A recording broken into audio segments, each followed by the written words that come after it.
naissance, hein, c'est quoi? C'est une structure qui est gérée que par des sages-femmes et qui accueille les accouchements naturels. Et les parents rentrent quelques heures après la naissance chez eux et on continue le suivi à leur domicile. Donc, en fait, c'est un suivi qui est exclusif avec des sages-femmes. C'est un suivi qui est global parce qu'on connaît les parents pendant la grossesse. Est-ce que c'est très gênant, les voitures? Là, il y en a eu deux. Avec le confinement, il y en a moins Non, normalement. Pas du non, c'est bon. tout. Pas du tout. Les voitures ne gênent pas. Ah, parfait, d'accord. Donc, je vous disais que voilà, la particularité de la maison de naissance, c'est qu'elle propose un suivi qui est global, c'est-à-dire qu'on rencontre les parents pendant la grossesse, on s'occupe des consultations médicales, de la préparation à la naissance. Et les parents, donc ce sont des parents qui nous connaissent et que l'on connaît, que l'on accompagne pour l'accouchement. Donc, ils viennent, ils accouchent à la maison de naissance, ils accueillent leur bébé à la maison de naissance, ils se reposent quelques heures et après, ils rentrent chez eux. Et quand ils rentrent chez eux, nous, on continue le suivi pour la mère et pour l'enfant, pour la famille, en fait, à leur domicile. Donc, pendant les jours qui suivent la naissance. Et la particularité, donc, c'est qu'on accueille des femmes qui sont en bonne santé et qui sont motivées à accoucher sans intervention systématique. Voilà. Donc, quand je dis accouchement naturel, un accouchement naturel, c'est tout ce qui est naturel, ben, c'est qu'il n'y a pas d'intervention humaine, en fait. Donc, on accueille l'accouchement naturel et qui est physiologique, c'est-à-dire que ça se passe sans intervention et que ça se passe normalement, sans complications pour la mère ou pour l'enfant.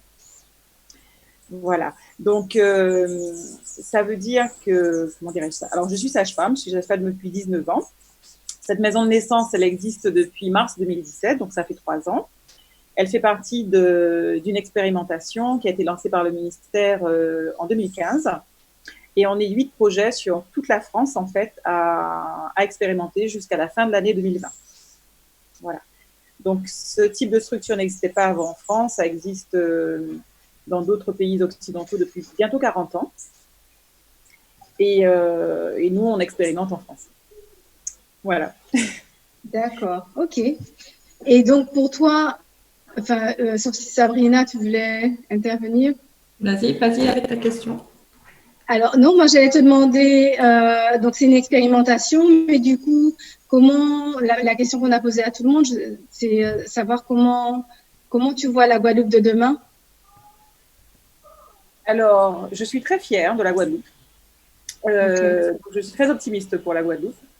Je suis très fière parce que, en tant que sage-femme, eh bien, j'ai eu le dynamisme nécessaire ici en Guadeloupe pour monter ce projet. Comme je le disais, il n'y a que 8 projets dans tout l'Hexagone, en fait, toute la France. Hein. Il y en a un à La Réunion, il y en a 6 sur le territoire hexagonal. Donc, c'est innovant et j'ai trouvé vraiment le dynamisme nécessaire grâce au partenariat avec la clinique Les Eaux Claires pour monter cette structure très, très rapidement. J'ai trouvé le dynamisme en Guadeloupe avec l'équipe de la maternité des Eaux Claires qui a accueilli une façon différente de penser. Je ne sais plus comment s'appelle votre Nicolas, qui disait tout à l'heure que tout ce qui est nouveau, ça fait peur.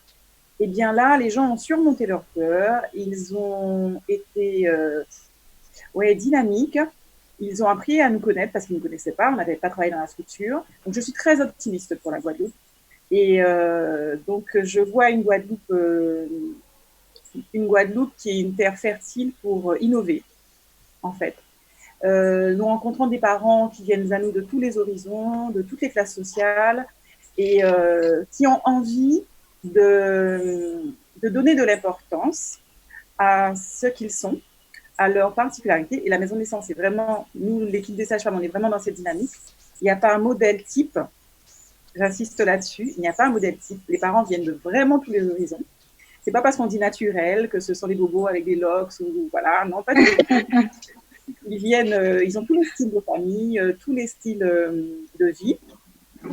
Et le point commun, c'est l'importance qui est donnée à l'épanouissement pour eux et l'épanouissement pour leur enfant. Donc, le côté humain est très important pour les gens. Et il y a cet aspect aussi autonomie, participatif.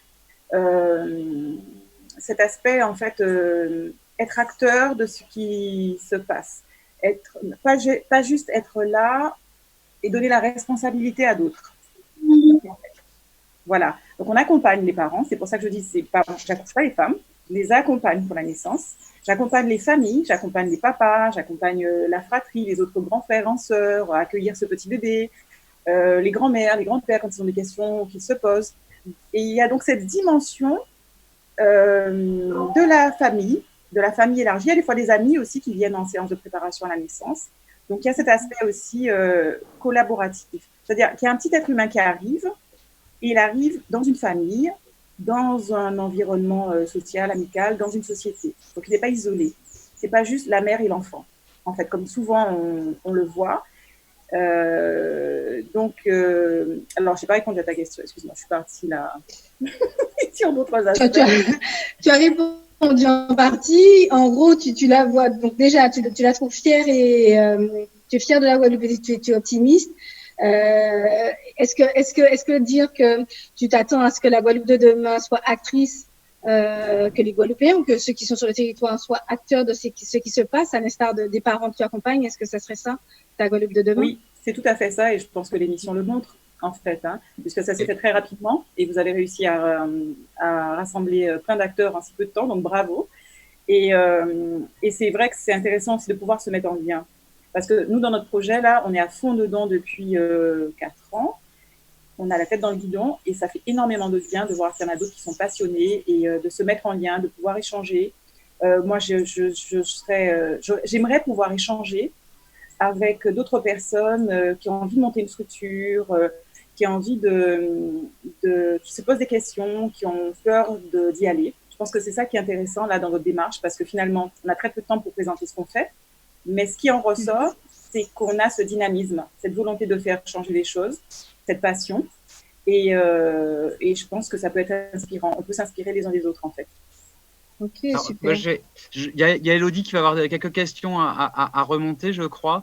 On ne va pas poser la question quelle est la place des femmes dans la Guadeloupe de demain, parce que je pense que Christelle et Sabrina diront les femmes. Mais on a le débat sur la féminité, je vais le prendre différemment. Et on est très d'accord en plus. Mais quelle est la place justement des hommes dans la Guadeloupe de demain justement, ça commence avant la naissance, à la naissance, après la naissance. Comment tu le vois? Il n'y a pas de réponse claire, mais voilà. Écoute, moi, c'est quelque chose, je suis très contente de ta question parce que c'est un sujet qui me passionne.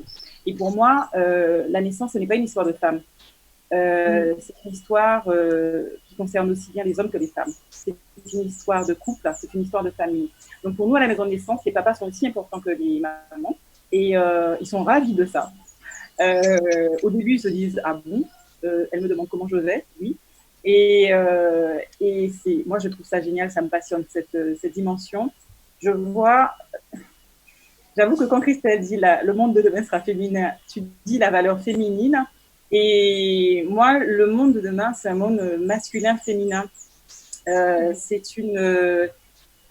Pour moi, la naissance, c'est un moment où les hommes voient la puissance des femmes. Ils sont émerveillés de la puissance des femmes. Ils n'ont pas peur de la puissance des femmes. Et les couples nous le disent. Quand ils ont partagé ce moment ensemble et qu'ils ont été à deux et pas le père censé être là juste comme un pantin qui regarde et qui subit que sa main lui broie la main, c'est pas du tout ça. En fait, eh bien, ils en ressortent admiratifs, respectueux l'un de l'autre. Voilà, le masculin et le féminin sont ensemble pour moi au moment de la naissance. Je ne sais pas si j'ai répondu à ta question, mais pour moi, c'est pas une question de... Parfaitement, parfaitement. Tu n'as pas vu la banane de Nicolas? Mais en plus, on est complètement d'accord. Oui, on est d'accord. On est clairement d'accord. Mais bon, on peut pas le développer, mais le sujet est passionnant. Il commence là. C'est quand même un moment particulier, la naissance, et ça dit beaucoup de choses. Et par rapport aux questions, alors Elodie nous a glissé un peu les questions. Des gens posaient les questions en quoi ça répond aux 3 soins. Tu sais, c'est un petit peu le challenge. Le soin de soi, le soin des autres et le soin de l'environnement. Je pense que tu as des choses à dire. Le soin de soi, déjà, parce que l'homme comme la femme peuvent s'exprimer et être ce qu'ils sont. Il n'y a pas de modèle, comme je vous le disais, et ils peuvent trouver leur place, avoir leur style de relation et d'être à leur écoute. Donc, on travaille beaucoup avec les parents pour qu'ils puissent exprimer ce qu'ils ont envie d'être, ce qu'ils ont envie de faire, Et on leur dit que nous, on va s'adapter à eux. Ce n'est pas eux qui vont s'adapter à nous. Donc, le soin de soi, pour moi, on y est. Le soin des autres, eh bien, il y est aussi parce que nous prenons soin des autres. En tant que femme, je prends soin aussi de moi parce que je fais quelque chose qui me passionne. Et ils prennent soin de leur enfant. L'homme prend soin de sa femme, la femme prend soin de son homme, entend ses besoins, sa particularité, qui ne doit pas correspondre à un modèle, ne doit pas l'amasser, faire ci, faire ça, et pour être un bon papa. Donc, c'est prendre en compte l'autre. Donc, on est tout à fait là-dedans, c'est pas prendre en compte que l'enfant. Et dans l'aspect soin de l'environnement, il y a aussi, je disais à Elodie, que bon, on consomme très peu de matériel avec un accouchement naturel. Par rapport à la dépense de matériel jetable, j'ai travaillé plus d'une dizaine d'années en hôpital. Et donc, c'est aménagé comme une maison. On utilise très peu d'éléments techniques. La technique, le côté médical, il est là. Ce sont nos connaissances, elles sont à notre service. Mais quand tout se passe bien et qu'on n'intervient pas systématiquement, on utilise très, très peu de matériel. Donc, ça répond à une autre question qui était posée, justement, c'était sur la question soutenabilité. Alors, je pense que c'est la soutenabilité financière et tu viens d'y répondre. Moins de technicité, moins de produits, donc moins cher. Alors, moins cher si ça se passe bien. Moins cher sur le matériel.